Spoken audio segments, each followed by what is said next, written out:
Yeah. All right.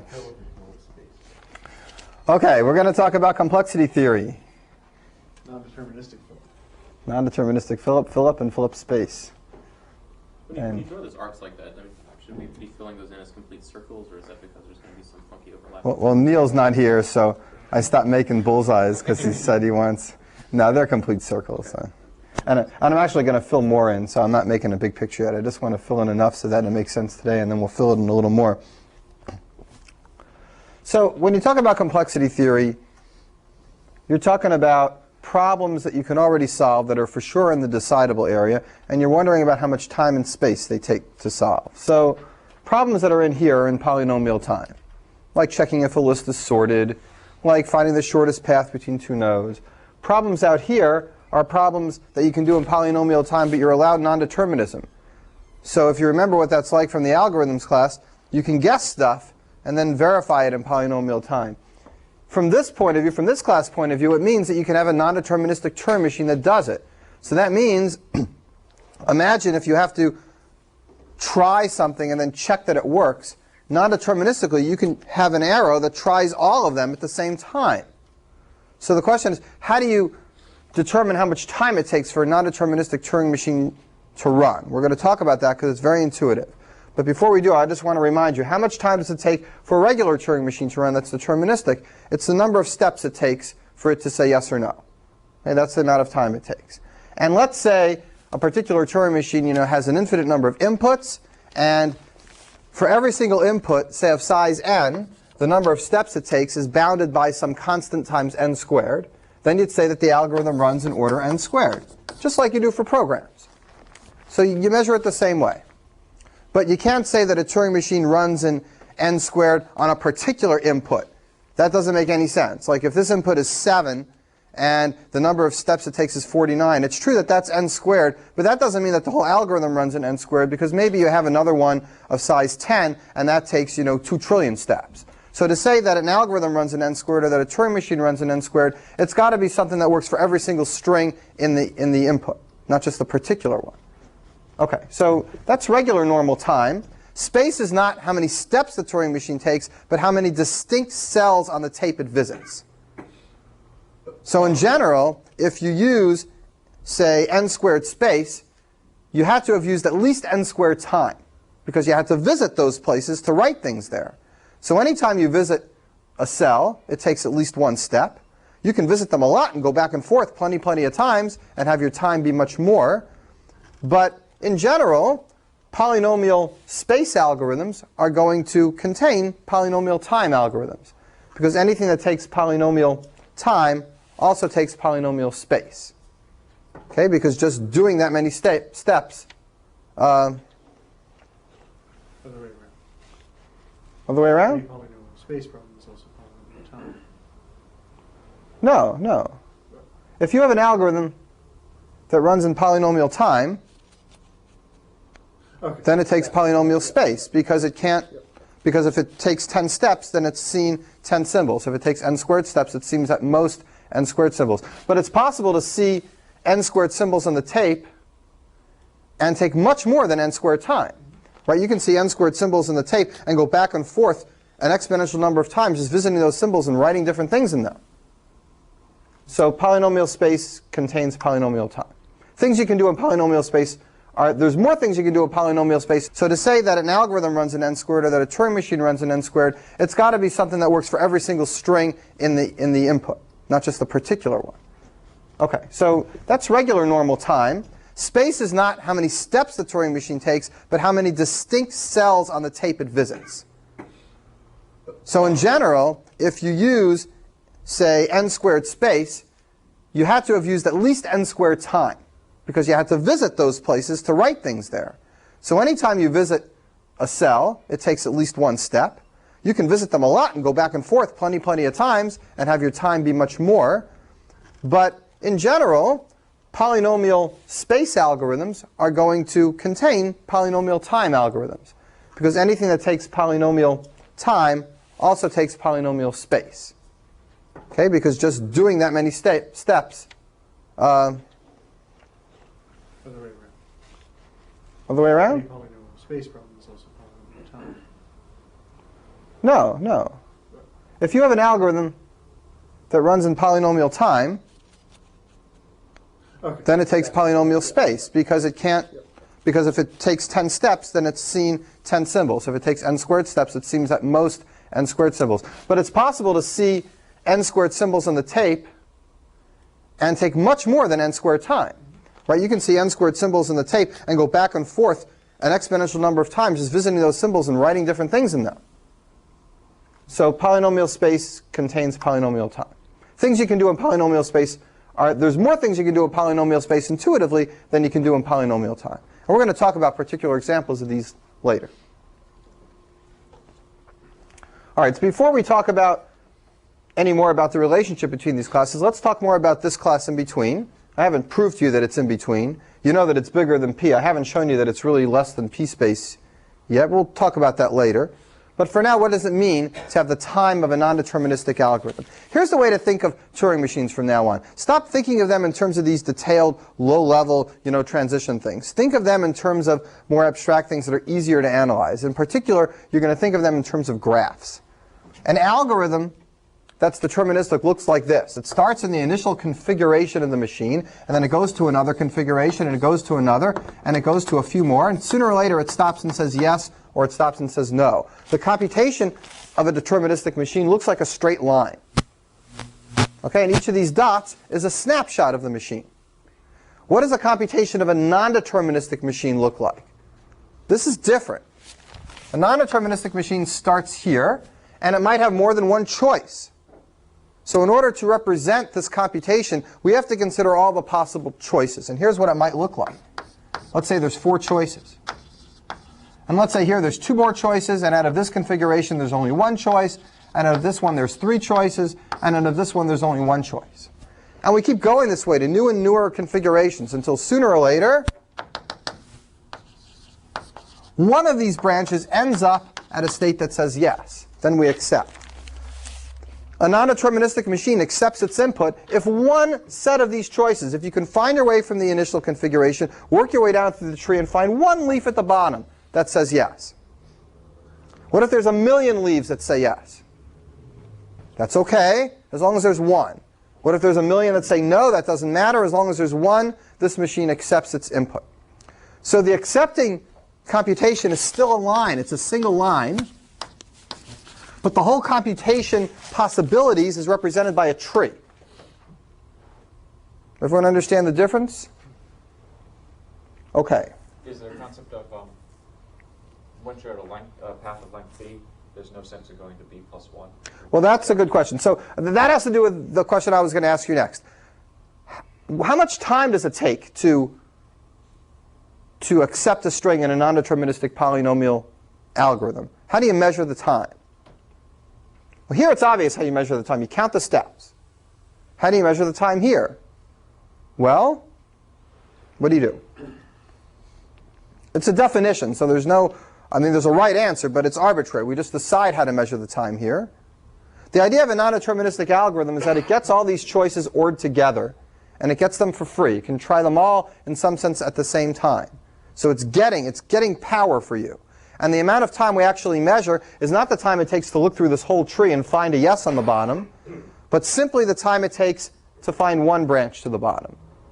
So this represents all your guessing for free. You guess this choice, you guess this choice, you guess this choice, and you just have to verify that it works. So the time it takes to run a non-deterministic algorithm is just the time it takes to get from the initial configuration to the place where you accept. Just the depth of this tree.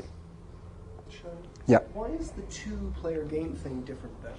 Because isn't that just a tree also? It is a tree also, but the nodes don't connect with ORs. Each level connects with an OR, and then the next level connects with ANDs. But isn't it the same thing that I want to get to an accept state at the bottom? Yes.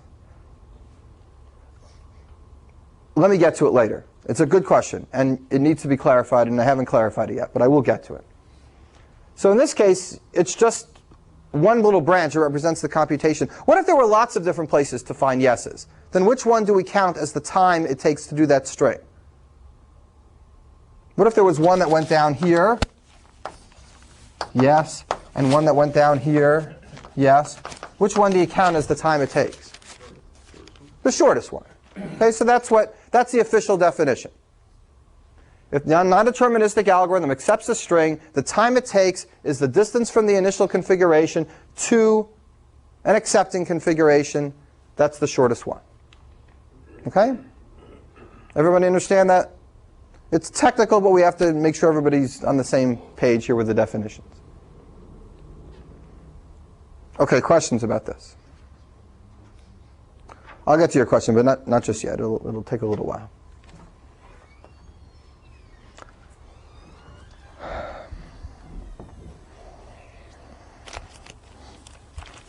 Okay, so here's the first thing I want to do. I want to convince you before we go into anything more that this picture is really true. That P space contains P, and that P space contains NP, and that NP contains P. That it goes in this order. So two of these are very, very straightforward. NP certainly contains P, because non-deterministic polynomial algorithms can do everything polynomial algorithms can do. You just don't have choices on them. I mean, everything in here is by definition something in here. So that's just the special case of this. That relationship is by definition. P space contains P because of our definition of space and time.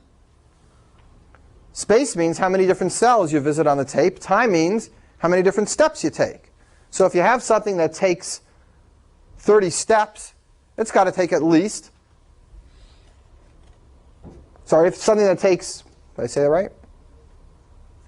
Something that takes 30 steps is going to take no more than 30 cells. Right? Can't visit anymore. So anything that's time f of n is going to be space f of n. It's going to be inside it. All right? So what about NP? How do you know that NP sits in between? Maybe NP is way out here. It turns out that anything that you can do in non-deterministic polynomial time, you can do in deterministic polynomial space. And the reason for this is based on something we've already done, and I'm going to review what we've done and analyze it as we go. So here's what we're going to do. Somebody gives you a non-deterministic Turing machine that runs in polynomial time. They're telling you that's the case. And you take it. It's called M. It's non-deterministic. It's polynomial time. An example for M is something that solves the Hamiltonian circuit problem.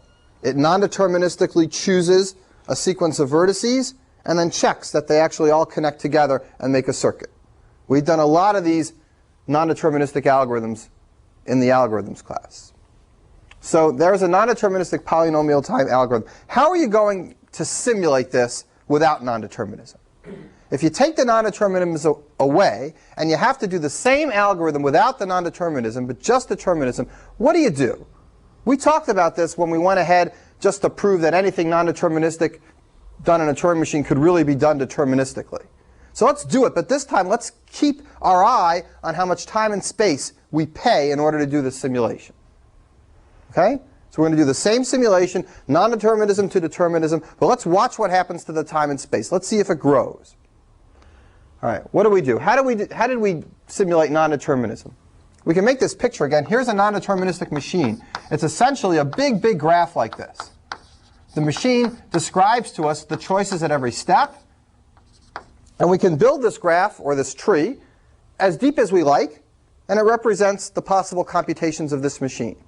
And what we want to do in order to decide whether a string is accepted by this machine or not, this machine's magic. It just makes the right choice and finds it. If we want to do this deterministically, we actually have to look through this tree and find a path that goes from here all the way down to a leaf that has an accepting configuration. So how do we do that deterministically? We just do a brute force kind of algorithm. Let's say that the maximum number of choices at any node is 4. Say it never gets bigger than 4. There's going to be some maximum number of arrows that come out of a node. If the maximum's 4, then here was our plan. We have one tape that we keep the input on, and we leave that separate. We have one tape at the bottom here that's used for simulating the program of this non-deterministic machine. And then we have one tape that tells us which choices to make while we simulate. So the first thing we do is we simulate this machine with one step. And that one step can either be, and I'll expand this over here, it can be a 1, a 2, a 3, or a 4, corresponding to these 4 choices. So we write our deterministic Turing machine to generate these numbers in order on this tape. And then we take the finite state machine of the non-determinism, and we go ahead, look at this input, and simulate it, making those choices one at a time. And we check after each one whether we have succeeded and hit an accepting configuration. Now, after one step, we're not likely to find an accepting configuration, so we go on and do it now for 2 steps. But now for 2 steps, what's it going to look like? You can do 1, 1, 1, 2, 1, 3. Let's do just this example. 1, 1, 1, 2, 1, 3. You can also do 2, 1, 2, 2, 2, 3. Then you can do 3, 1, and 3, 2. And then you can do 4, 1, and 4, 2. And these numbers that you generate on this tape represent taking the computation first this way, then this way, then this way. We are just doing a breadth-first generation of this tree, step by step by step, looking to see if we ever get an accepting configuration. We are just generating every possible leaf of this tree, one by one in a systematic way, deterministically. And you could write a Turing machine to generate these numbers deterministically and simulate each time. Isn't that on the tape growing exponentially, though? Well, let's talk about that right now. Let's talk about, well, before we talk about that, let me make sure everybody gets the simulation. Are there questions about what we're doing here? We're turning non-determinism to determinism, and now what we're going to do after we realize that it's really doing what the non-deterministic machine is supposed to do and doing it step by step, let's measure how much time and space it takes, which is what Chris is asking about. So what do we pay to do this? This machine is guaranteed to run in non-deterministic polynomial time. That means the number of steps it takes on this simulation is polynomial in the size of the input. So let's see how much time we pay. Every one of these simulations is going to be polynomial because we're just simulating the old machine. So that's not going to be bad. We don't do anything with this tape. That doesn't give us any time. What about this tape? This tape is where we're really slowing ourselves down. We do a lot of these simulations. How many do we do? Not just one. First we do 4 of them. Then we do potentially, what's the most here? 4 times 4. We could have gotten 16 possibilities. Then we do 4 times 4 times 4. Yeah? The yes or no Yeah? for this non-deterministic machine has to come at the end, right? Yes. So I don't understand why we have to simulate 1, 2, 3, 4 if those aren't. Oh, we don't know when the end's going to come. For all we know, it stops after one stage and says, I accept. Like, let's say this non-deterministic machine runs in n squared time. That means it never takes more than n squared steps on any input. But on some inputs, it might take 1 step. It doesn't have to take at least n squared steps. In other words, it's possible that we stop after 1 step and say, yes, I accept that string. So we have to check that. We just don't want to generate way down at the bottom to go past an accepting configuration and then miss it. Do you get it, Seth?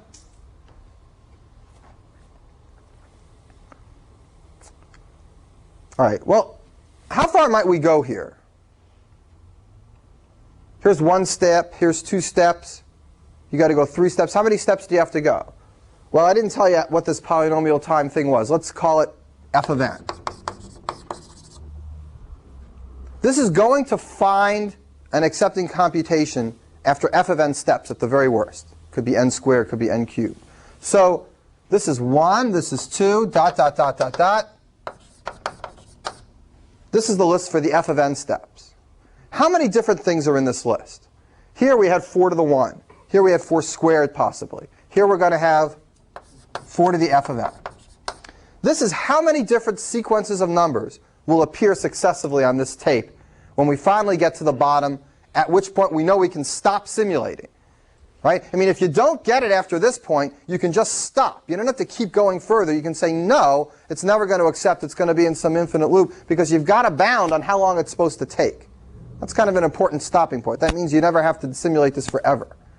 But you do have to go this far, and this is a lot. 4 to the f of n sequences of strings here. And every one of them has to be written on this tape. That's a lot of time. You're paying a big amount of time to go from non-determinism to determinism. And here's where you're paying it. You're paying it in this exponential amount of strings that get written on this tape. Each one of them gets simulated by the original machine, which takes how long?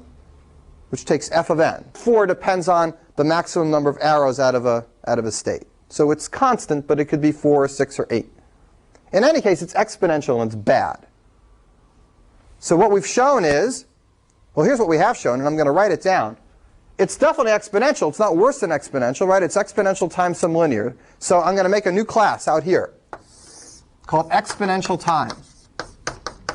And I'm going to write that exponential time contains non-deterministic polynomial time. Because anything you can do in non-deterministic polynomial time, I just showed you can do in exponential time. Right? So that's something else we just figured out now. We still don't know why this is in here, but we'll get to that in a second. Let me stop for questions.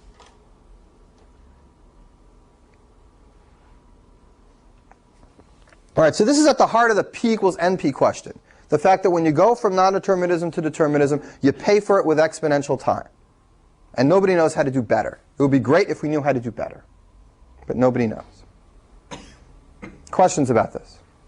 Yeah, Teresa? What is a time step when you do the first level and you just have 1? Is that one time step? And then when you're in the second level, do 1, 1. Is that still one time step? No, these are 2 steps. Those are 2 steps. Right. This contains all the possible 2-step computations on the original machine. And we can go this way and this way, or this way and that way. So this represents visiting each one of these places on the computation. And we redo step 1 even though we already did it once. We still have to redo it in level 2 each 3 times for each of the 3 first possibilities. You know, 1, 1, 1, 2, 1, 3. We don't just like copy it. You could store it somewhere and then continue from where you left off. But it wouldn't help the time too much. Because you got to go find it? Or Because even if I just counted... We counted that as 1 step rather than 2 the next time. Even if I did that, even if I just counted this as... In fact, I'm really doing that. I'm counting doing this as 1 step. Okay. It's still 4 to the f of n at the end. So if I really counted doing it all the way from the beginning, it would just multiply it all by 4. When you count just the leaves at the bottom, they equal exactly the sum of all the other nodes put together.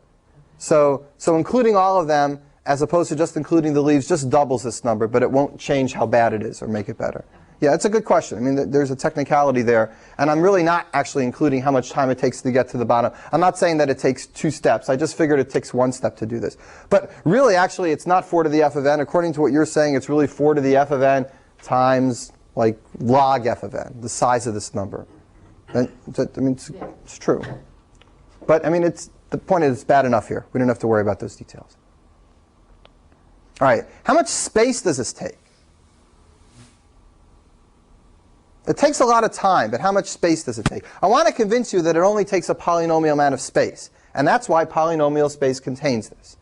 It doesn't take exponential space. Why not? Chris thinks it does, Well, right? It looks like you do because you're printing out all of these exponential multiplications of... Well, if we really do it like this and print them all out on the tape and then do them one by one, it will take an exponential amount of space, and that's bad. But there's no reason we have to write them all out. Why don't we just have our machine generate them one by one? So it generates 1, 1, and it goes down, and it checks it. And then when it's done, it erases this, and now it generates 1, 2. It never actually keeps them all on the tape at the same time. It just keeps one of them on the tape, erases it, and does the next one. You agree you can do that? OK. So if you do that, then what's on the tape? What's the worst thing that's ever on this tape? How long does this tape ever get? What's the longest thing? Right, it's the longest one. It's just one of these. So the amount of space that ever gets put on the tape is f of n sequences. Actually, each one is kind of long. I mean, by that time, each one is almost f of n, or log f of n long. But it's no worse than f of n times log f of n, or f of n squared. It's certainly polynomial. The trick is not to put all these on the tape when you do it. And that's equivalent, if you think this is too abstract, think about this. That's equivalent to if you're writing, remember that Java program you wrote that did that game with the balls? And you try to figure out a way to play that game so you get the best score? Well, one way to do it is to actually store the whole tree and then look through it. And your computer crashes because there's not enough memory. You get a stack overflow. The other way to do it is to build the tree a branch at a time, storing only the path up to where you're up to, and then backing up and then going forward again, erasing the part that you've gone on. So, I mean, this is completely practical, and people do this all the time. You wouldn't keep all this in the memory. You just do it one at a time and create the one you want next. All right, so that shows that p space contains np. It also shows that exponential time contains np. We already know that np contains p and p space contains p. So now we're almost finished this whole thing. How do you know that exponential time contains p space? Let's talk about that, and then we'll take a break and review our figure. So here's the last enclosure, exponential time containing p space. So that means somebody gives you a deterministic algorithm. It runs in polynomial space, and you want to simulate it. Here's the tape. A polynomial amount of space is used on this tape, and you want to simulate this Turing machine and figure out what's the worst amount of time it's going to take to simulate this Turing machine. So your gut instinct, before you think too hard about it, should be, well, how do I know? I can just keep running and running. Is there any upper limit at all? And this is a really important point. There is an upper limit, and it's based on a very, very, very crucial idea that comes up again and again when you analyze programs. Here's how I'm going to simulate this polynomial space deterministic machine. I'm just going to run it. And I'm just going to keep track of how much time it takes. Right? So it's running and running, tick, tick, tick, tick, tick, tick, tick, lots of times going by. But I know that I'm never going to use more than this polynomial amount of space. I run it and run it and run it, and it's not ending. And it runs and runs and runs and runs, and it goes on and on and on, and it runs, and 280 years have gone by, and I left a little note in my will for my kids to keep running it, and it keeps running. So what have I shown? I've shown that polynomial space is contained in infinite time algorithms. Well, that's true. So can we knock it down a little bit better? Can I knock it down for exponential time? Can I leave a little note to my great-great-grandchildren to say, if it ever takes more than this amount of time, stop. You're never going to accept it. That's what I'd like to do. Everyone understand what I'm hoping for? If I can't do that, then I'm really stuck. There's no way for me to have any time bound at all. But what I want to convince you is that if there's a polynomial space bound on your Turing machine, then there's no issue of undecidability or infinite loops. You can always stop at a certain point and know for sure whether the machine is going to accept or not. And here's why. Let's say this machine has 3 states. And let's say it has 2 symbols, 0 and 1, and the blank, of course. So 2 symbols, 0 and 1. And, of course, the blank. So polynomial space means that only a polynomial amount of spaces have 0s and 1s in them ever. Nothing else has been touched. And the head, of course, can be on any of these symbols. So what we're going to talk about for a moment is how many different configurations this machine can have. If you turn this machine off, you need to remember what it looked like so you can start it up again. There's only going to be a limited number of configurations the machine can be in. And because of that, if you let it run long enough, it's got to hit all of them. And if it ever goes from one and hits that same one again, then you know it's in a loop. Just like the finite state machine hit a loop on the same string of symbols. Now this doesn't happen often with Turing machines. If you don't have any space bound, you have no idea if the machine's in a loop because it can keep using new tape cells and the configuration keeps changing and changing. But if you restrict the machine to just using this much space, you've essentially bounded that machine's computation, and it doesn't have an infinite variety anymore. It has a bounded variety. Just not a finite number of computations, but finite relative to the input. So for example, let's say this polynomial space algorithm is n squared. Let's just give it a number. And let's say I put in an input of size 10. That means that I have how many cells here that could possibly be used? 100 cells. Right? 100 useful cells on the machine. I know the machine will never, ever go past 100 cells. I'm guaranteed. I'm given that. Let's figure out how many different configurations this machine has exactly. How many different snapshots of this machine are identifiable? Well, how do you identify a configuration of a machine? You need to know what state it's in. You need to know where the head is looking at. And you need to know what the tape looks like. Now, the tape is essentially finite here. There's only 100 cells.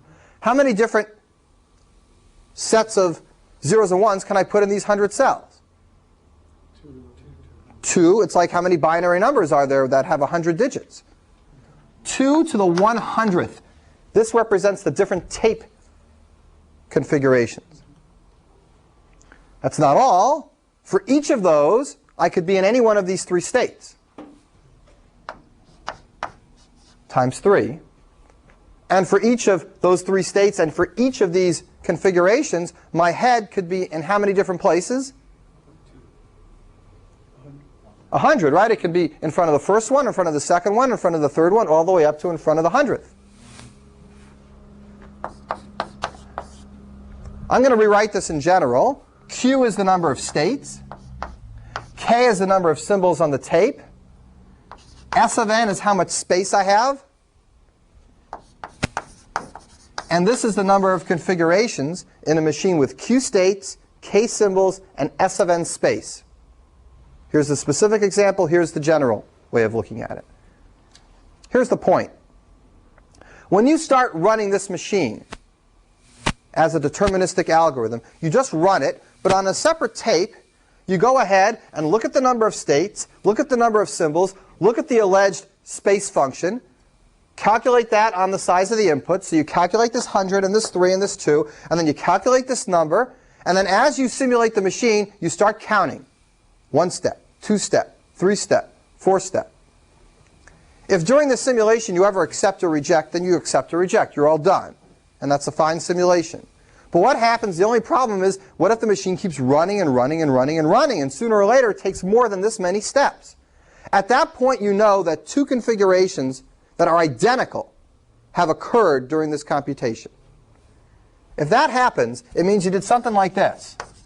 Configuration, configuration, configuration, dot, dot, dot. 2 million later, configuration, there. Once this happens, you are stuck in a loop that will go forever. If you didn't accept up till here, you're not going to accept if you continue. Because whatever happened from here down is going to happen again when you get back there. The machine looks exactly the way it did when you were here. If you turned it off here and you went down this loop and turned it off again, and you asked the person what's the difference, they would not be able to tell any difference in the machine. It looks the same. So it's in an infinite loop. The point is, if you have a space bound on your Turing machine, you can tell if it's in an infinite loop by counting enough steps. When it's past the number of configurations in the machine, you know there's an infinite loop. Okay. Are there questions about that idea? That's a fundamental idea, that bounding the space lets you bound the time also. And that's why exponential time contains polynomial space. Here's the exponential time.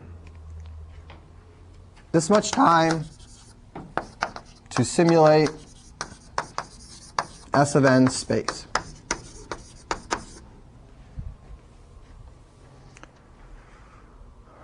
An input size of n. On an input size of n. Right.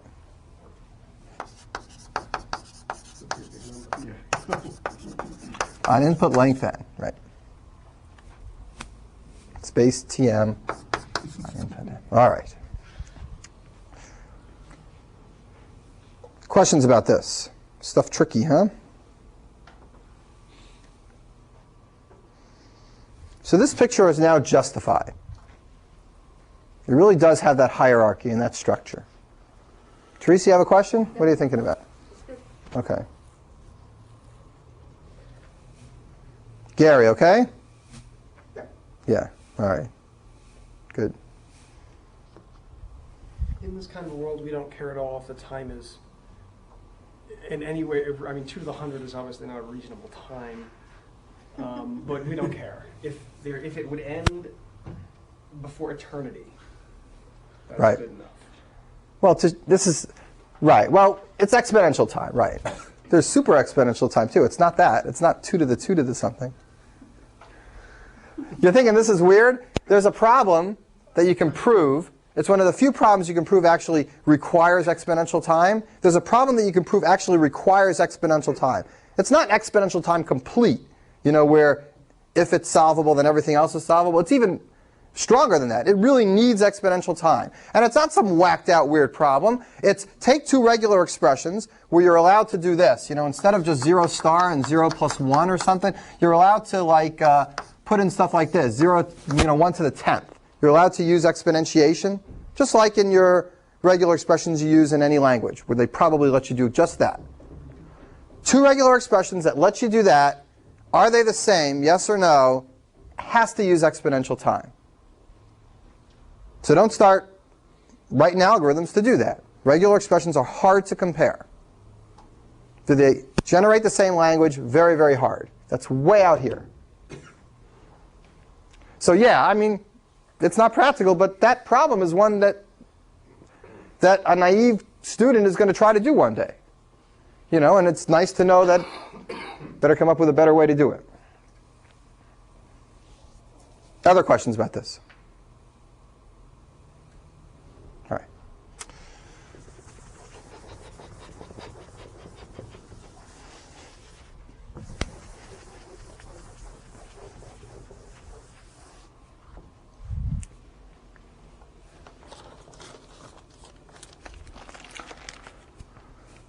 This little bullseye thing goes down 2 levels also.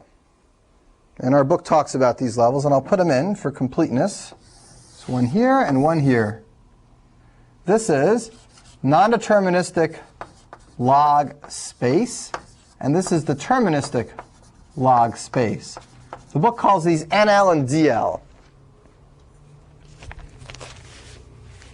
This means you have a non-deterministic machine that uses logarithm space, and this means you have a deterministic machine that uses logarithm space. We just showed that exponential time contains polynomial space for the same reason, for the exact same reason, no difference in the argument. Polynomial time contains deterministic log space. Just take this logarithm space and raise it to a power of 2, and you get a polynomial. 2 to the log n is linear. So polynomial time does contain deterministic log space. Non-deterministic log space is in between. People like to know how these classes really relate. I wrote it in this way because these are containments. But are any of these really proper? Maybe these are all the same. There's only one level that anybody really knows today is proper. People know that there are things down in here. I'll circle this little circle area. Things in here that cannot be done out here.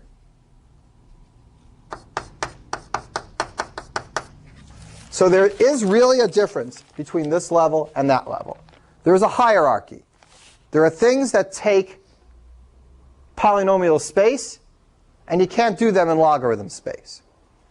And we can prove that. It's not a hard proof. There's a hierarchy that breaks up this from this. But nobody knows if P and NP are the same. Nobody knows if P space and NP are the same. Nobody knows if P space and P are the same. Nobody knows any of those things. People do know that exponential time and polynomial time are not the same. Okay, so there is another hierarchy. There's a little barrier between here and way out there. Right, so there's a few things we know about proper containments, but a lot of things we don't know. When we don't know, then we invent this idea of a complete problem. And I want to remind you what that is. You've seen it before a number of times, but I just need to remind you. A problem is complete in a particular ring of the bullseye when every other problem in that ring reduces to it. So for example, this little problem here, that x is NP complete. Two conditions. A, all problems in NP reduce to it. And B is kind of a simple condition. Itself is an NP. That makes a problem NP complete. In some sense, it's the hardest problem. If everything reduces to it, everything reduces to this problem, all the things reduced to it, that means that it's harder than all those things, or at least as hard. So showing that everything reduces to your problem means that solving your problem solves all those other problems. And that's at least a way of identifying which of the problems in these rings are hard, are less likely to be further down in the chain. The harder the problem is, the less likely it is to be further down in the chain. If the second condition doesn't hold, if you can't actually know that it's in NP, then we say the problem is NP hard. For example, it's possible for a problem to be way out here in P space, and you have no idea how to put it into NP, but it still turns out that every single thing in NP reduces to it. It's kind of not so surprising. I mean, you have no idea of even getting it in here. The fact that it's probably harder than all the problems in here isn't so surprising if you have no idea even how to put it down in the set. So it's not as interesting to have something be just NP hard, but there is that terminology. It means everything still reduces to it from NP, but itself, as far as anybody knows, still might be further out from NP. There's no way to actually nail it down. So it's not really the hardest representative of the class. It means it's as hard as anything in this class, and we don't even know it's in the class. It's probably further out. So in order to turn something from NP hard to NP complete, you have to reduce it to something else. No, to turn something from NP hard to NP complete, all you have to do is show that it can be done in NP. Right, and to do that, you would reduce it to another. You could do it that way. Or you could just come up with a direct NP algorithm. Right. Usually you just come up with an NP algorithm.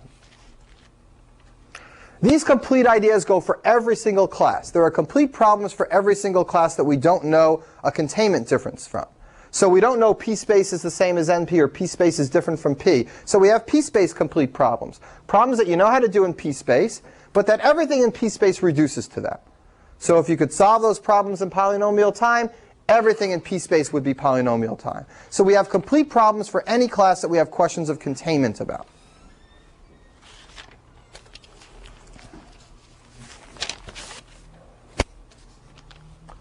OK, I think we need to stop for a minute just to look at the diagram, digest what we've done. I'm going to do some more specific stuff in a minute, but let's just take a minute and look at this picture.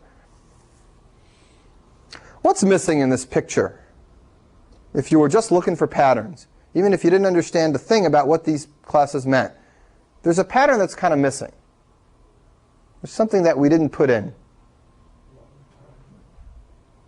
We didn't go further down and do log time. That's true. That would be even inside here. But there's very few things you can do in log time. And you know why? Because usually you have to look at the whole input to do anything.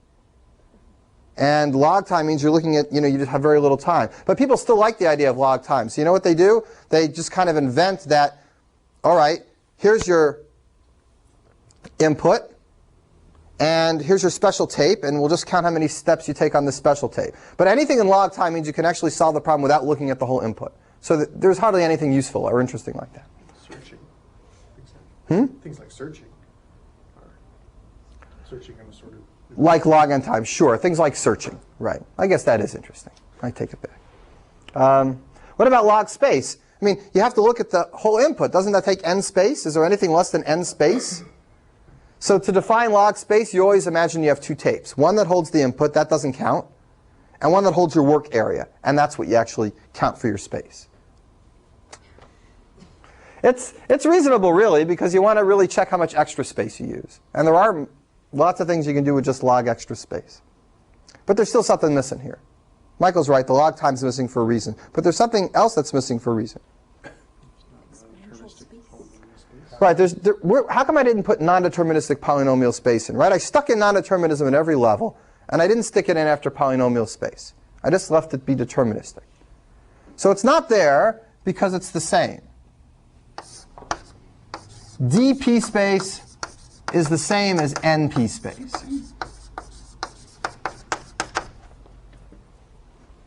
They're exactly identical. That's not obvious. But it's a really nice result. Because if the most famous problem in computer science is p equals np, because these two separate and nobody knows why or how, or why we pay exponential time to go from determinism to non-determinism, it's kind of interesting that when you pay space to go from determinism to non-determinism, you don't pay anything. You get it for free. At least as far as a polynomial measure can distinguish. If you have a polynomial time non-deterministic algorithm, you can simulate it directly deterministically in polynomial space with no extra cost. So what is the cost there? We're going to have to refine this class a lot more to see what the cost is. And we're not going to do it right this minute. I'm going to do something else, but I'm just going to tell you the name of this thing. It's called Savage's theorem, named after the guy who created it. And I'll tell you his theorem, and I'll prove it later on, but not right now. Here's what his theorem says. His theorem says that if you have a non-deterministic machine that takes this much space, non-deterministic, S of n space, then you can do it deterministically, and guess how much space you need? You can do it deterministically in how much space? Anybody read this or guess? Take a good guess. S squared of n space. You square the space, and you get determinism. So that's great. You don't get this horrible exponential explosion. You just get a polynomial explosion. It's not much of an explosion. It's kind of like a little pop. So if you're talking about polynomial space, squaring something in polynomial space stays polynomial. That's why non-deterministic polynomial space is the same as deterministic polynomial space. Because squaring anything polynomial is still polynomial. So these two classes collapse on themselves, and that's why I didn't put it in. And this theorem is really nice. This theorem is not weird and abstract. This theorem is a recursive algorithm that's a good assignment in a scheme class. It's just a really cool way of simulating this without using too much space. And we'll get to it later. I mean, it's really worth seeing, and we will get to it. And because of this, it implies all sorts of collapsing that happens in this hierarchy. That non-determinism and determinism for space, you usually don't separate it. Hey, so how come I separated it here?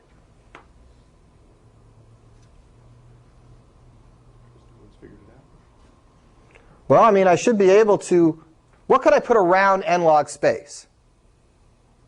According to his theorem. I could put d log squared space. And I could do it. But I can't put d log space there. These two aren't the same. Although it's true that I could put a circle around n log space that says d log squared space. These are particular functions, not just general polynomials. And that's why here there's a difference and here there's not. Okay? So I could put another circle around and do d log space and then put n log squared space around that and then d log to the fourth, and you'd see this long hierarchy of things.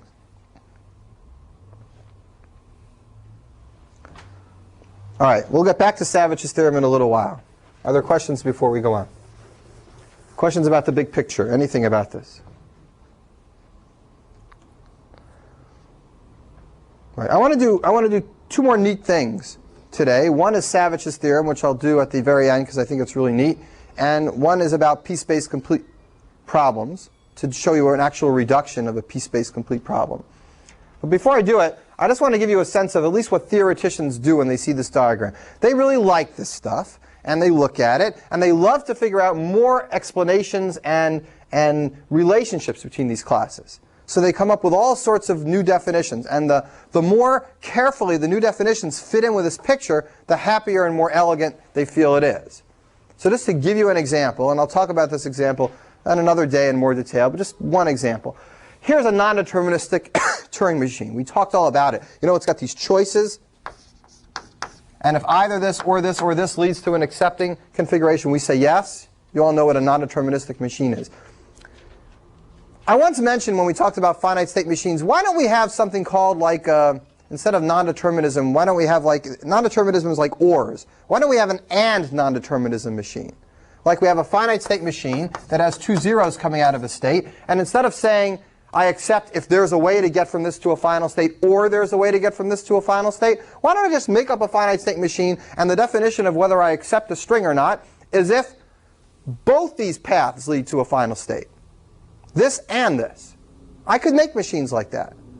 Maybe they wouldn't be so natural, but if I had given you lots of assignments on it in the first week, you know, make a AND non-deterministic machine to accept this, you might have been able to think about it. Most of the examples I gave you worked for ORs, so it was easy to do it. But I could have given you examples that work for ANDs, and you would do that.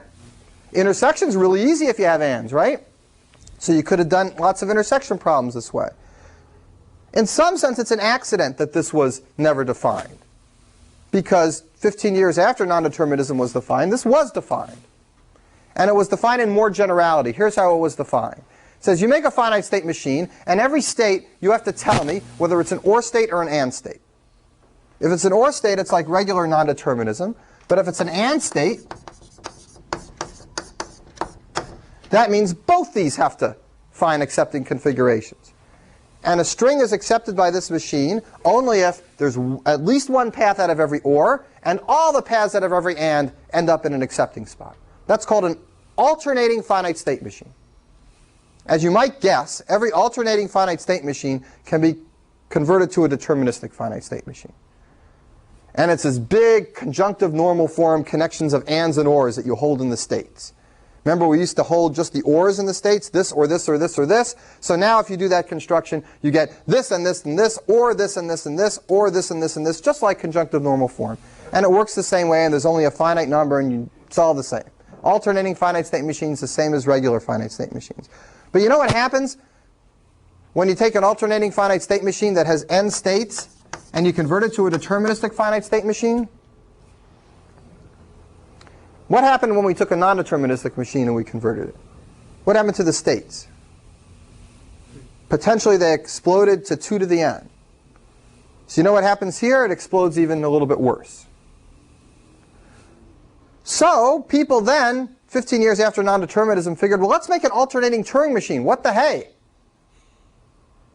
And actually, alternating algorithms are very useful, because sometimes you can think about how to do an alternating algorithm abstractly, and if you know how to convert it to something real, you can take an idea that you never would have solved normally, and you could solve it by solving it in the alternating land and then converting it to something in polynomial time.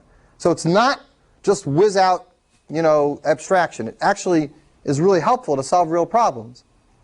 But in any case, I don't think when it was invented to solve real problems. It was invented because it seemed cool. And let's see what happens if you make an alternating Turing machine. So just to give you a sense of how nice this diagram is and what people like, it turns out that if you make an alternating Turing machine and you give it log space, log n space to an alternating Turing machine, this is the exact same thing as polynomial time. So that's like a beautiful result. Like out of nowhere, you make up this weird extra and thing for a Turing machine. You give every state an and or an or. You give it log n space. And it turns out not to be a funny looking shape that overlaps all these things in a twisted way, but coincides directly with what we have as the most intuitive class in the whole list. Yeah. Does that mean that any Turing machine we can build that solves a polynomial problem can be built with an alternating one? In log n space. That's exactly what it means. And vice versa. You make a Turing machine that takes log n space and it equals p. And like I told you before, there are definitely, even in my relatively modest research career, I've come up with problems that I could immediately see how to solve those problems with an alternating idea using log space, and I didn't see the polynomial time algorithm to begin with at all. It really was obscure. And the way I found the polynomial time algorithm was I wrote this down, and then I went through the construction that I know because I understand why these two are the same, and then I actually wrote the code. So it really is practical, and it really does help. But it's even better than this. It's like, all right. There's another one just like this, but I'll talk about it when I talk about alternation, because I'll talk about this another time. I just wanted to give you a little sense that where things fit in this picture and what people like about this picture. And we'll refine it and talk about it a little more. What I want to do now is, I got two things. I want to do Savage's theorem and a reduction. And I like these both, so let me do the reduction first. All right, you've seen a lot of NP-complete reductions, but nobody here, as far as I know, has ever seen a p-space complete reduction. And if you remember how reductions work, you take every single thing in p-space and you reduce it to the problem you want. And that first reduction is a real bitch. That's the one that takes an arbitrary Turing machine and takes its transitions and converts it somehow to your problem. We never did that for satisfiability. I just told you it's in the book, and I said you can take any non-deterministic Turing machine, polynomial time, and convert it to a satisfiability problem. I said, take my word for that. It's too tedious to do. And then we went ahead and did reductions from satisfiability to, I don't know, to vertex cover, to Hamiltonian circuit, to other problems. And we showed that they were hard too. So today, I'm going to tell you the equivalent of 3 satisfiability for p-space. So over here, it's called QBF, Quantified Boolean Formula. I'm not going to go through this reduction the same way I didn't go through the one for 3-sat, but I am going to show you a reduction from this problem to another problem, one that we mentioned the other day. And this reduction is in your book, so actually you don't have to take notes on it if you don't want to. Just sit and listen and think. All right, so first I need to tell you what quantified Boolean formula is. I mentioned it yesterday, but I'll mention it again now. It's very much like satisfiability, except this time, instead of just trying to come up with trues and falses that make the formula work, it's a game that you play with an opponent with alternating quantifiers. The best way is for me to show you an example. There exists an x1 for all x2. There exists an x3 such that all this should be true. x1, x2, x3 bar. This is just an example. x1 bar, x2 bar, x2 bar. You could have duplicates. x2 bar, x3, x3. So it's the same kind of thing where you have 3 variables per clause. You can have as many clauses as you want. This is sometimes called 3 QBF. But instead of just trying to find out whether this is true, it's got to be true according to these quantifiers. That means there's some x1 such that for every x2, there is some x3 that makes this true. So let's try to solve this together. And I want you to get the game sense of this as we try to do it together. I will pick the x1. I'm making x1 true. We're trying to find out, we're trying to discover the truth as a class. Can this formula be made true or not? The way to discover the truth is I try to make it true, and you try to make it false. Because there exists has to make this thing true, and then for everything, whatever you try, you got to keep trying to make it true. So you try to be my adversary. You try to make it hard for me. There exists, I have a choice. Here I don't have a choice. When I don't have a choice, you need to make it as hard as possible. When I do have a choice, I need to make it as easy as possible. Together we'll find the truth whether this is really true or not. So let's say I pick x1 true. So I got this guy true. Pick x2 true or something. No, so you can pick x3 true, and then It doesn't matter. If you pick x2 true, Yeah, then that, the middle. if I pick x1 true, now I have to be able to continue for any value of x2 and find an x3 that makes this formula true.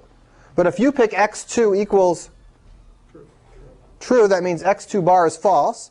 That means this clause is false. Since I picked x1 true, this was false also, right? False, false, false. And I can't win.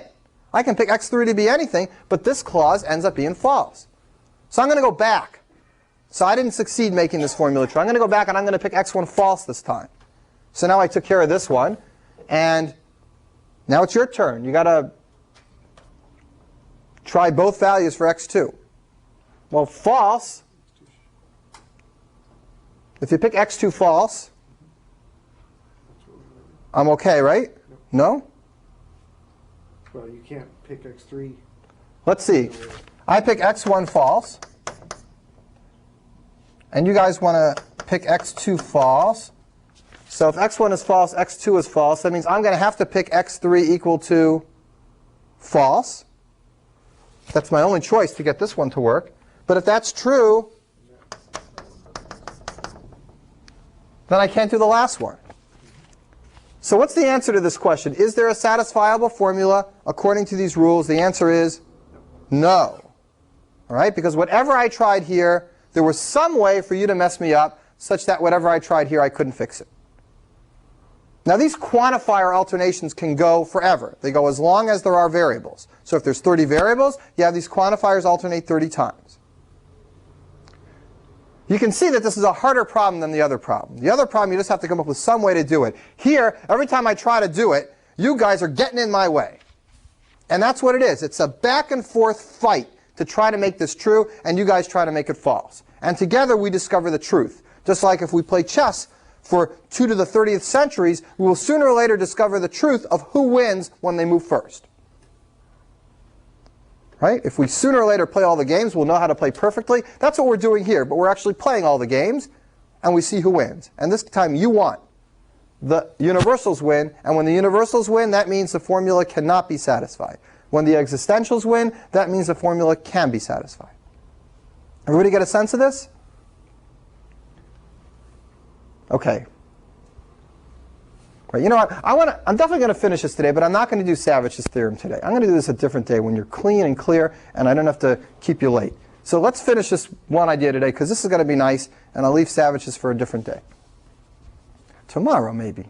Are you going to do the recursion theorem?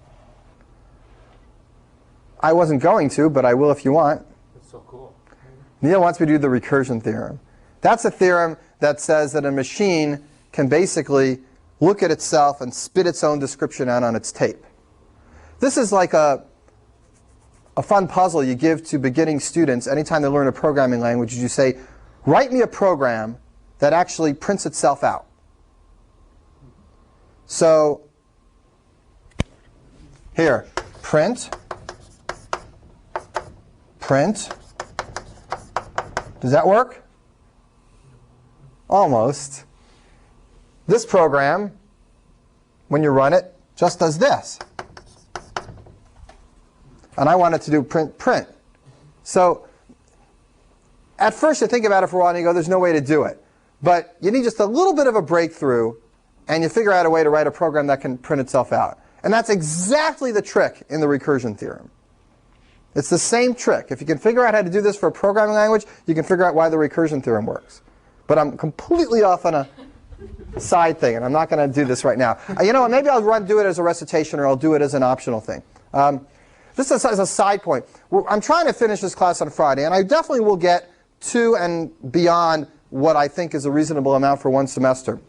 Nevertheless, as you probably can guess, there's 100 other things you can do in this class. You can go on for another course, and then a graduate course, and a few more. So if there's people who are interested in things like this or other things, I'll be happy to run like little small recitations next week when we're doing that Unix workshop week, just as interesting things. Because there's a few things that we definitely won't have time to do that are still fun, and I'll do that stuff. But now we're getting back to this. Yeah, it is really cool. You're right, Neil. It is really cool. Didn't he interrupt? That's all right. I like getting interrupted because I get to talk more. All right. Where were we? Quantified Boolean formula. Let's try to decide how we'd solve this. You're going to write a program to do this. How would you do it? How do you write a program to solve this? I want to get a sense of where this sits. I mean, I told you it's out here in polynomial space, but how do you know that? How come it's not polynomial time? How come it's not non-deterministic polynomial time? After we figure out where this is, we're going to convert this into a completely different form to show that a very different problem is p-space complete. But before we do that reduction, let's just analyze this problem and see how long it takes to solve it. How would you solve this problem? What is there to do? Is this satisfiable? And then at the next level up, you would do a satisfiable Boolean problem. Is this unsatisfiable? Yeah, what you're saying is right, but I wouldn't call it min-max. I'd call it and/or. We're going to actually write it out. We have two choices for x1, true or false. If either one of them work, then I win. And once I choose one of them, I have two choices for you. They both have to work for me to win.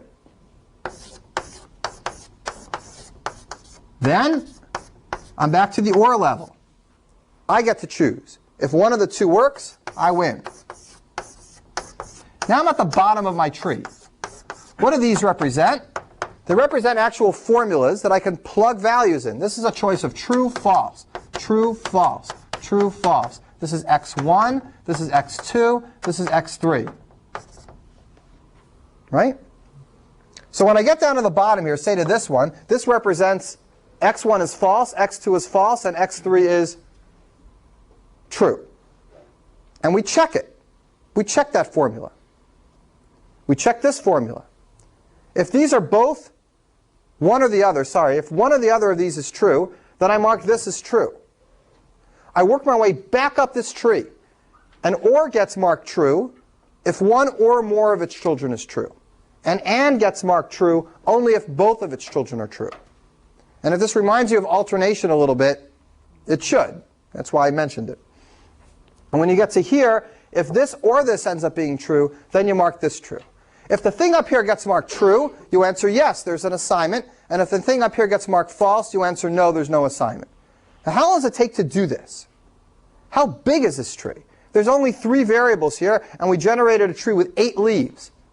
If there were n variables, we would have generated a tree with 2 to the n leaves.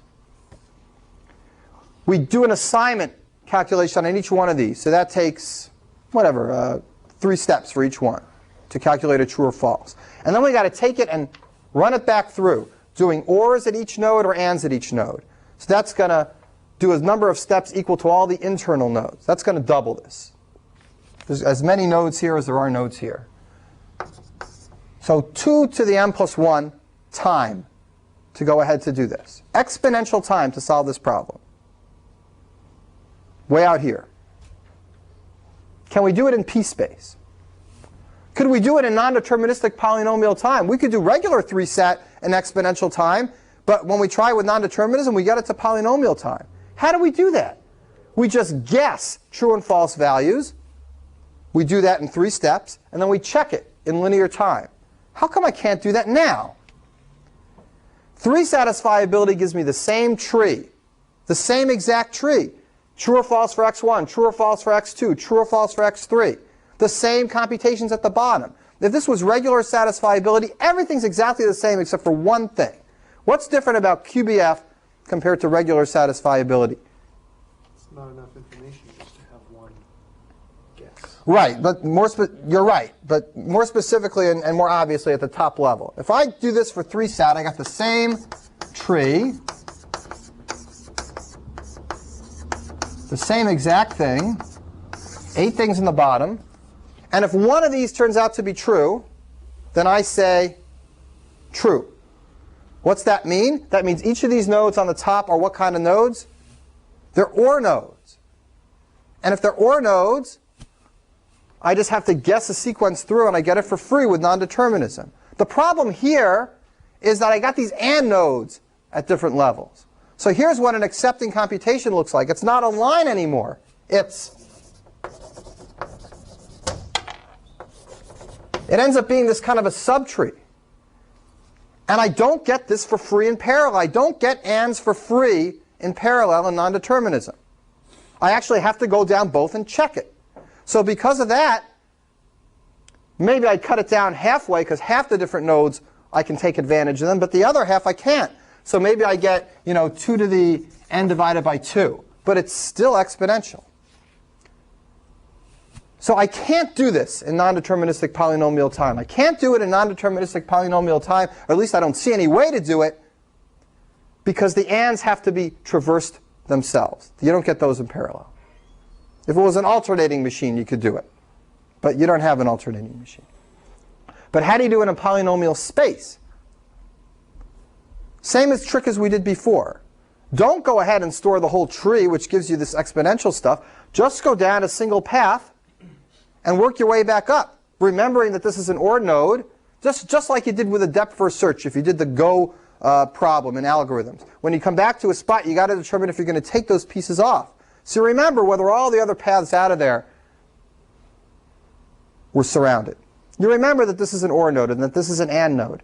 And you just go ahead, depth first search, and you back up, and you go ahead and see if one or more of the things that are coming back ended up being true, and here, if all of them coming back end up being true. You can traverse through this tree space-wise, keeping only one thread through the whole tree. Right. If you get that, fine, and if you don't, we'll go back on it again, because understanding why things are in p-space takes some practice. But that is supposed to convince you that QBF is in p-space, that we can go through this tree by keeping only one thread through the tree at any time, backing our way up and down recursively. All right, I don't want to spend too much more time on it because the reduction itself is more interesting and easier to understand. So that convinces us that this problem is in p-space. Now I'm going to show you that there's another problem that is p-space complete because this problem reduces to it. And I'm going to do a reduction example directly from this example.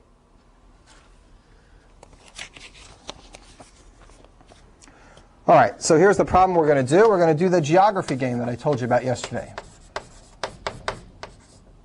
QBF reduces to geography.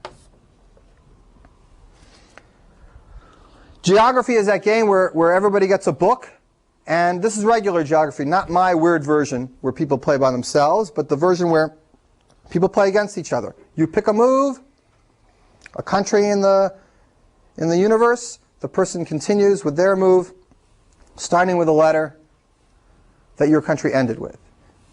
The way you think of it in mathematical terms or computer science problem-oriented terms is somebody gives you a graph, something like this. Say I start here, and these arrows represent that the last letter of this country is the first letter of this country. So I make dots for every country or geographical location, and I connect arrows according to the last letters and first letters. And then we play the game on this graph. I start here, and I move here, let's say. So now that's taken. Now it's your move. You only have one choice. There's only one country left. You go here. Now it's my turn, and I got no moves, and I lose. That's geography. You're given a directed graph. Somebody's got a starting place to move from, and the question is that first person going to win, or is that first person going to lose? I'm going to convince you that in geography, if you can figure out whether the first person wins or loses, then you can solve this problem. I'm going to convert any one of these problems into a graph, and if you give it to somebody who knows how to solve that game, and they tell me whether the first person or the second person wins, if the first person wins, there's going to be a satisfiable assignment here, and if the second person wins, there won't be a satisfiable assignment. Everybody with me on the plan? Yeah, Teresa? Tell me where the universal is in the game over there. Yeah, person number 1 is existential, person number 2 is universal. You're going to see it in a second. I'm going to go make the diagram.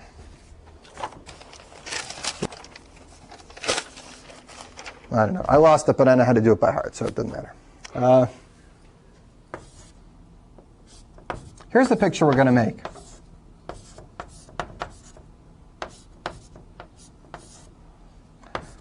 Here's the starting point. This is where I start.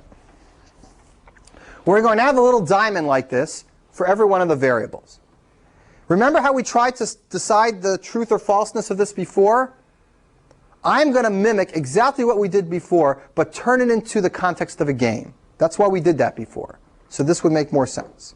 So here's what we're doing in this game. I start here, and if I go here, this represents x1 being true, and this represents x1 being false. So I move to the side that I think is true. Either x1 is true or x1 bar is true. Right? And now it's your turn. Where do you go? You go here. I'm just pushing you along in my game. And then I go here. And now it's your turn. Now you're going to choose for x2 whether x2 is true or x2 bar is true. This is kind of the setup. We're marching through this game. There's not too many choices. All my choices have to do with whether x1 gets used or x1 bar gets used. A true variable is one that's going to be used. And then you get to pick whether x2 gets used or x2 bar gets used. And we're going to do this one more time for x3. I have these little edges just to take up the space for the other person's move, to make sure that we alternate.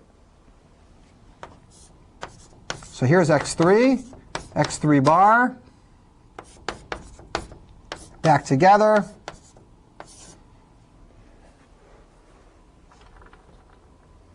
OK. So I might pick true. You go here. I go here. You might pick false. I go here. You go here. I might pick true. You go here. And now it's my turn. Is it my turn? I went here. You went here. It's the first person's turn. I want to convince you now, after we've chosen these true and false variables, that this whole formula is true. You want to convince me that one of these is not going to have a true variable in it, right? That one of these clauses is all false. So it's my turn here. I just go down. And now here it's your turn. You're going to pick the one that you think is false. You get three choices. Normally, there would be arrows here for as many clauses as there are. Okay? Here's clause number 1, here's clause number 2, here's clause number 3. I'll call them C1, C2, C3. C1, C2, C3. If there were more, there'd be more. You choose one of these, the one that you think is false. And now everything's going to close up and you'll see how it works. I have to convince you, since you picked the clause, that that clause is really true. How do I do that? I have to pick a variable in there that's marked true.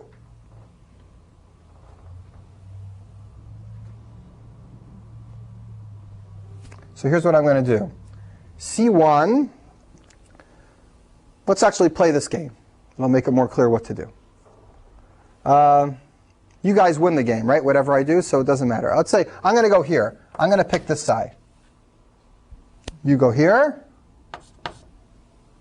I go here. Which side do you pick if I pick x1 true? Do you remember? x2 is also true. So you go this way. Then I go here.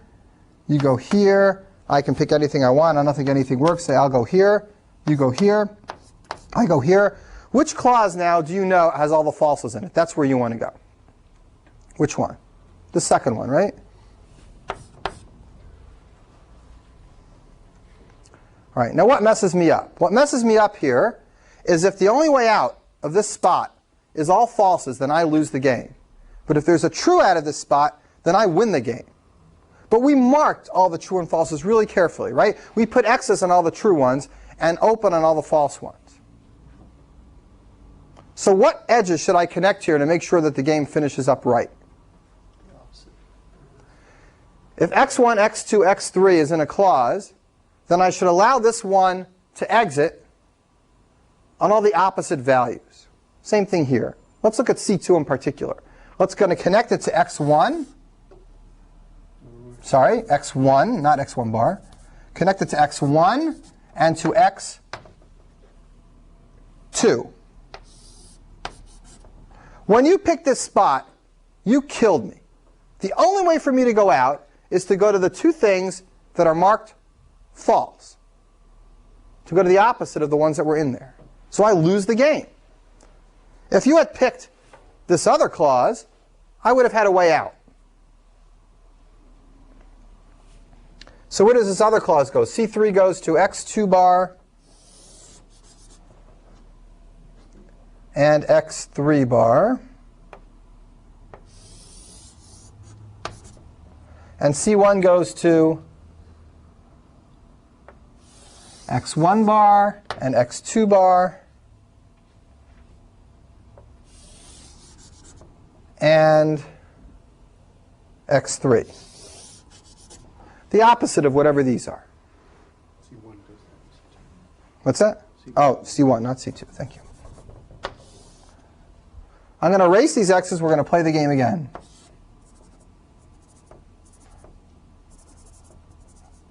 I didn't mean to imply that we create the reduction after we play the game. We don't. The reduction is set up like this. This is the graph. I want to know who wins the game on this graph when I start from here. Who wins this game? If you guys win the game, then there's not going to be any formula here. If I win the game, then there's going to be a formula here. So you know what? Can I change this formula a little so that I can win the game? Is there an easy way to do that? Then we'll play a game where I can win. Let's play this game again and see if you guys can win. I'll go this way this time. You have to go here. I have to go here. Which way do you want to go now? You guys go here. This corresponds to me picking this one true, corresponds to you picking this true. I go here, you go here. Now I go, say, this way. You go this way, I go here. Which clause do you want to pick now? If you send me back to C2 now, I'm going to win the game. I'm going to go out and go here, and then you lose. Because that's a bad choice for you guys. Right? C2's got a true one open. But if you send me over to C1, if you go here, I'm blocked off here, and I'm blocked off here. If you can always send me to a clause that every single way out is blocked off, that means you sent me to a clause with all false variables in it. But if I can always find a way out, no matter which clause you send me, to a variable that's true, then I win the game. I've turned this problem of deciding the truth or falseness of this formula into a problem about a game, a kid's game. And if you can answer who wins on this kid's game, you can answer the question of this formula. So in this game, if we both play as good as possible, you guys will always win. The same way we can't get a satisfiable formula here. But if I change this formula around so that there was a way for me to win, you guys wouldn't stand a chance. I'd pick the right choice here. Whatever choice you pick, I'd pick the right choice there. Whatever clause you threw me in, there would be a way out because I would go to a true variable that's opened up here. All right, so let me stop for a second. Again, here's the reduction. 3 diamonds, 1 for each variable. 3 circles, 1 for each clause. Connect the circles to the opposite of what they were there, so that you connect them essentially to what are false values, to what are closed up. You leave the true values open. And then you play the game, picking variables. The adversary picks the clause. I pick the variable at the very end. All right, let me stop for a second. Questions about this? For an even number of variables, you'd want to hook them up in the opposite direction, right? Because then it would be your turn to pick the clause. You mean if it ended with a for all? Yeah. Yeah. Actually, I think you can assume that this game always starts with a there exists and ends with a there exists. QBF starts with a there exists and ends with a there exists. I don't think it ever ends in for all. But you could certainly do just what you said. If it did end in for all, you could just alternate the moves at the end with an extra edge to make sure that it gets alternated the other way, to make sure that the other person chooses the clause and that you choose the variable at the end. Sure, you can do that. Other questions? I just don't get the last step. I choose C1, and what are your choices, and what is the ramifications of your choices? If I choose C1, and then you're saying you have a path to X1 not. Yeah, let's. You win or you don't win? I can give it It doesn't mean he doesn't have a valid move because you can't go to a place you've already been. Oh, is that what the logic is? You can't go to a place you've already been? Yeah, in this game, you can't use the same country that's been used before. So if something's been X'd out, then you lose the game. Yeah, that's very important, right? Without that, you can't see who wins or loses. Okay. Right. If the thing is blocked, you're stuck. So the only way you're open here is if you go to places which were not chosen before. That's why we put in the opposites here, because we choose the ones that are true, and then we leave open the ones that are the opposites of those. Does that make sense? Seems like Kind we of. should play the game again, though, I guess. You want to? let me just do one more thing and then we'll quit. Let me make up a different formula, write out the game, and then we'll play the game and see if by playing the game we can figure out whether the formula is satisfiable or not. Don't look at the formula, just look at the game and we'll try to do that. So I'm just going to make something up. There exists an x for all, I don't like x1, x2, x3. I'll just use y's and z's. And I'll just make this up. I have no idea if it works or not. You're using X, Y, and Z.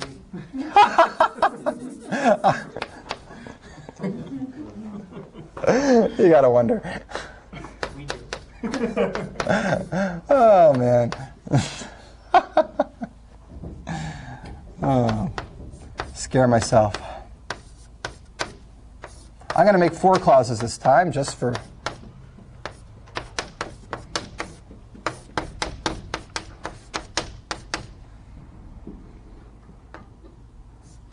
Okay, I'm only using 3 variables again because the variables take up room, but the clauses don't take so much room, so I'm going to put 4 of those in. So don't think about this problem. Don't think about whether it's satisfiable or not. Let's just make the reduction to show that this reduction really works. Let's try to show that solving the game is going to help us solve this problem, and vice versa. So here's what the reduction looks like. Make sure you can do it. It's mechanical. It's very fast. We have a diamond. I won't put the arrows in. Everybody knows it kind of goes down. Okay? I got a diamond for every variable. So I got x, y, z. I connect them this way, right?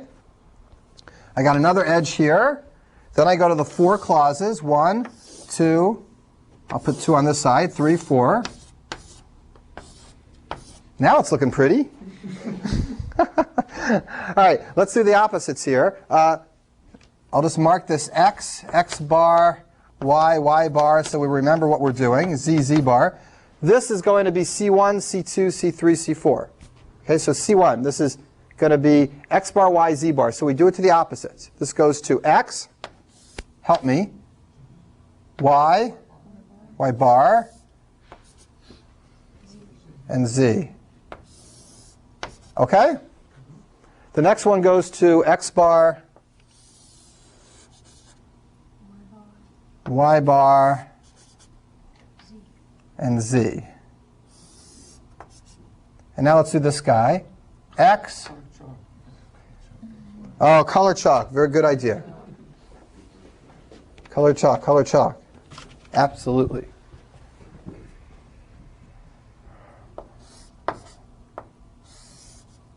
That's the pink one. Maybe it's used different colors. I know, I know. I got another color. All right, all right. All right, so we got pink, blue, purple, and orange. You're missing What did I miss? You're missing an arrow on each of those nodes. From the bottom. Oh, That's from the bottom. oh right, yeah, sorry. Am I or am I not? You're not. Contradicting the fact that you're always right? It's my lucky day. All right, Nothing to live up to. that's right. You're not All right. missing it yet, but soon you will. All right, here we go. This one goes to X. Help me, Erica. Y. All right, and then the last one is orange, and it's going to go to X, Not Y. not Y, and Z. All right, fine. Now let's play. Doesn't that color help? It's Picasso. It's pretty. I kind of like it. Let's play this game. I'm not going to mark it up. We'll just play it, and well, I guess I'll have to mark it up. So I'll just fill in the circles as we go. All right, you guys want to go first or second? First. All right, first it is. You already checked. All right, which way do you want to go, Michael? Let's go not X. Go this way. Right. I go here. You go here. I'm going to go here. You go here. I go here. Your turn. Not Z. You go here. I go here. You go here. Now it's my turn. All right, so now I'm going to look for a good one. If I go here, you're going to be able to win by going this way or that way. If I go here, you're going to be able to win. If I go here, you're going to be able to win. You can win all everywhere. All right, so I don't like my choice here. I'm changing it. I'm going to go this way instead. Doesn't do a damn thing, right? Nope. Didn't fill in anything. All right, so you guys can win, but let's figure out the assignment that applies to that. You chose X being false. I chose anything, any Y, and you chose Z being true. Oh, false, good. So presumably, according to this set of choices, X false and Z false, this formula is going to end up being true. And I think we should be able to check that, right? X false, Z false makes this true, no matter what Y is. X false, Z false makes this true, no matter what Y is. X false, Z false makes this true, no matter what Y is. Same here. So you guys win. Now, I want to convince you that this is not an accident. This game is exactly what's going on here. This will have a solution exactly when you win. This will not have a solution exactly when you lose. If there was a way for me to pick well, so that whatever you picked here, I could pick a clause that was connected to all the things that were false, then all those things would have these white boxes on them. And that would correspond specifically to me being able to choose the middle variable so that when we're all done, no matter what you chose for X and Z, I found a clause in this collection of 4, all of whom were false, all of whom were pointing to things that you filled in there. You get it? Just to give you a sense. When I first thought of this alternate to this problem, where you play on your own, so I had no idea because I had never seen this paper. But this guy that I was working with it on, my co-author, he's a big shot in this field, and he had seen this paper and many other papers like it, and he quickly sketches out this idea for a reduction, which to me just seemed like, you know, manna from heaven. Like, whoa, how'd you think of that? And then I found this paper later, and I figured out how he thought of that. But our things, you know, have two separate stuff going on, because people don't alternate from the same spot. You have to alternate from your own spot. But it's more or less the same idea. But just to give my co-author a lot of credit, because he was a very, very clever man, and he still is, notice something really special about this graph. Are there cycles in this graph or not? Definitely cycles, right? You start here, you go back. In fact, it's a fundamental feature of this reduction to have cycles. Everyone agree? If you try to do this reduction without cycles, you get no place. The whole idea is that you block things off on the way down, and when you try to come back, you get stuck. But it would be really interesting to know whether this problem, maybe it's easy if there are no cycles. Maybe it's only p-space complete when there's cycles. Is there a way to do this reduction without the cycles? So we thought about this, and it turns out that at least, not in this problem, I don't think, but in our problem and the other problem, our problem is actually a little harder. You can take an NP-complete problem and reduce it to this problem and get a graph that's just like this, but it's got no cycles in it. And the game is a win for player 1 if there's a vertex cover for the graph, and the game is a win for player 2 if there's no vertex cover for the graph we started with. So we made a reduction from vertex cover to this problem, and that reduction has no cycles in it. So that's a really cool result. In other words, this game is hard even without cycles, or the variation that I thought of when you have two people playing on their own. That game is hard even with no cycles in the graph. The only thing that makes the game easy when it's a tree, when there's not even an underlying cycle. But if there's cycles in the graph, that's not the hard part. It's hard even when there's no cycles. The thing was, we couldn't show it was p-space complete. We didn't make that reduction from QBF. We made that reduction from vertex cover. We made that reduction from something that was sitting in NP. And this problem is probably way out here. So it's not as good and not perfect, but we showed that the problem when you have no cycles is NP hard. Everything in NP reduces to it, but we don't know that it happens to be an NP. That's unknown. All right, so there's an example of an NP hard reduction that's not as good as a p-space complete reduction, but still good because the p-space complete reductions have these more general graphs, and at least the NP hard reduction had a more specific constrained graph. So it's still an interesting idea. And that reduction is hard to understand. That's not as easy as this. And if you look at this paper that I have, you know, there, and you take a glance at it, there's this funny picture. It looks like a cigar with all sorts of. It explains it, but it's a little tricky. All right, so I want you to see this reduction and get a good understanding of it. This is very typical of the reductions that come p-space complete. We're not going to do too many more of these, but we are going to do some. In homework, I'm going to ask you to do one NP complete reduction and one p-space complete reduction.